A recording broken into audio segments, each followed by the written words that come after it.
teetti kan gammoojjiitti gabbate beekee bulaaree baddaa duggaa keetti namaana akkaaf boosee gaggabdaa gaafa arrabni doole ni xiqqifata foontuu silas ameessa muchigonya jabbiin marachuu hin ooltu anoobe kamadaa kee maal jedhee si hin gaafatu eeyyee biyyi kee sun duteetti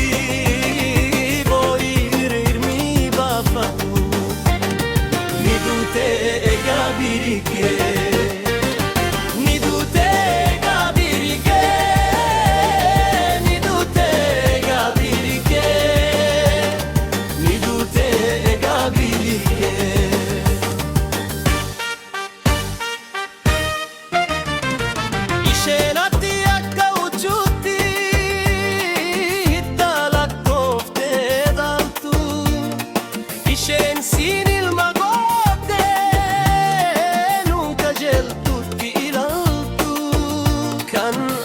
tokko amantaan tokko jettee gidiraanuuf labsitu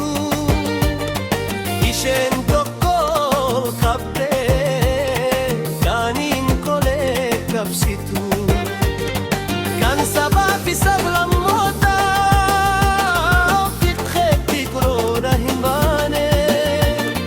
biyyi akkaatti hoo'ifattuuf nuti immoo qorantaane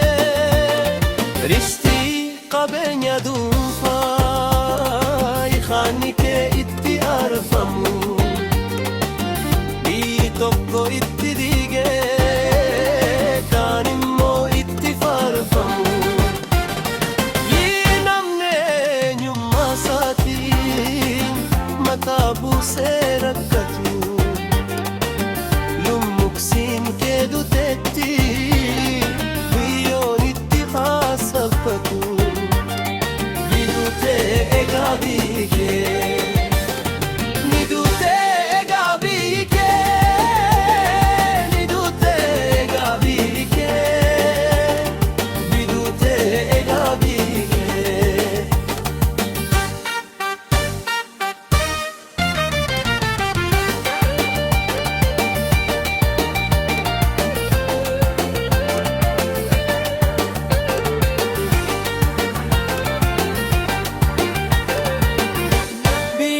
sun duteetti kan gammoojjiitti gabbate biikii bulaaree baddaa duggaa keetti namaana akkaaf boosee gaggabdaa gaafa arrabni doole ni xiqqifata foontuu silas ameessa muchi gognaa jabbiin marachuu hin ooltu anoobe kamadaa kee maal jedhee si hin gaafatu